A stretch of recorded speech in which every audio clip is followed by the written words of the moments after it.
Hi, this is Anna Crowe with the Get Real podcast, where CEOs, CMOs, and other great leaders share their real advice. It's 6 questions under 9 minutes because we get to it real fast. So let's get to it. I'm really excited to introduce today's guest. Neal, in just a few words, can you tell us who you are and what you do? Sure. I'm Neal Bloom, bit of a serial entrepreneur. I like to start companies. I currently have a media company called Fresh Brewed Tech and a communications and content marketing agency called Rising Tide Partners. Overall, I aim to help build quality business communities. Wonderful. And were you born and raised in San Diego, or did you migrate to San Diego? Not far. I'm from Los Angeles, but Okay. always lived in Southern California. Wonderful, wonderful. Well, I know you're involved in a couple of different things, but what do you think is the best thing about being a leader in your industry? You can pick any one of those that you work in.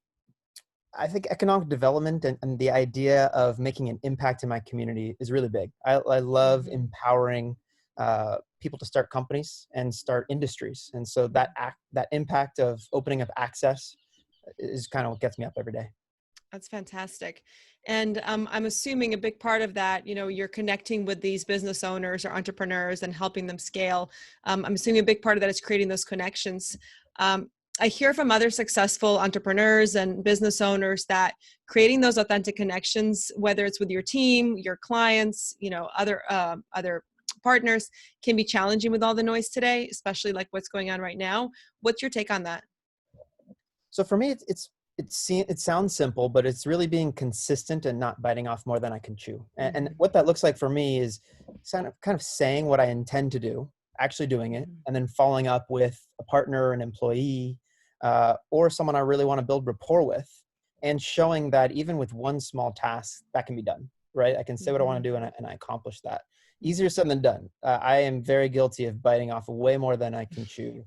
But I think actually during coronavirus times, it's actually helped simplify me a little bit to say, Mhm. you know what, I can't physically go to that networking event today. I am just going to work on what's in front of me. So that's been Mhm. my focus.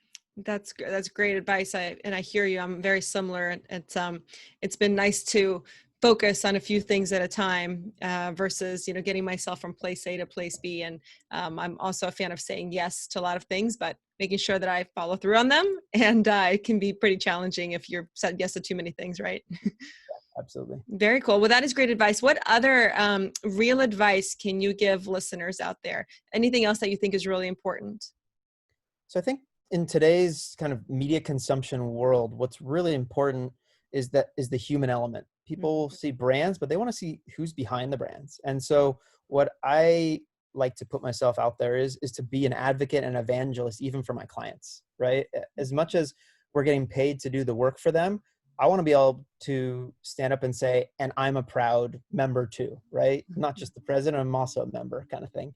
And so that aspect of the evangelism, we're really seeing that huge in terms of influencer marketing, right? It's the Mhm. person's face standing up and saying, I back this. So I would say for CEOs and others to really stand up and be okay with you personally being an advocate for your clients, as well as getting comfortable with data.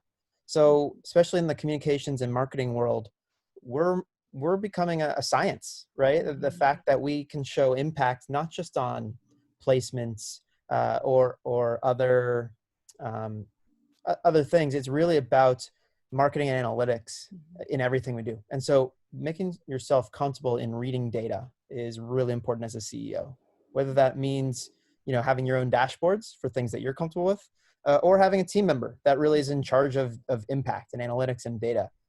As leaders now, we need to be metrics driven. Absolutely. I couldn't agree more. I think, especially as you work with a lot of young businesses, really understanding the numbers, whether it is financial numbers or other marketing analytics, like you said, other numbers that really drive the success and drive the ROI is so crucial. So that's really great advice. I appreciate that.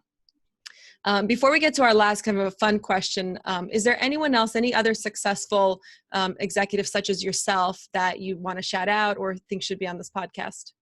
Yeah, absolutely. There's a few. Specifically, Brad Feld is Mhm. an investor, but also wrote a book called Startup Communities. And this is a book that I read yearly, reminds me of kind of my core North Star of what are the elements that you need in a community to build a successful startup community where people can start companies. So I look to him for a lot of advice around community and ecosystem development. I also really enjoy collaborating with another angel investor here in San Diego and president of Tech Coast Angels, Caitlin Wegge. Mm. She's just spot on in terms of how we need to diversify the way we invest in companies, how we open up access to more entrepreneurs to give them the chance to start.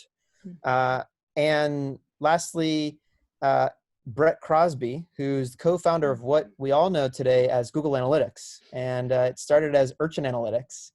And this is more of the own your data piece. I really have learned a lot around, what's measured, gets changed and what you learn. So I look up to Brett from that aspect as well too. Oh, those are fantastic recommendations. Thank you. I'll be sure to grab their info from you. Thank you. Very cool. Well, our last question is more of a fun question. I always love to know where people came from. And so my last question is really, tell us about your first job.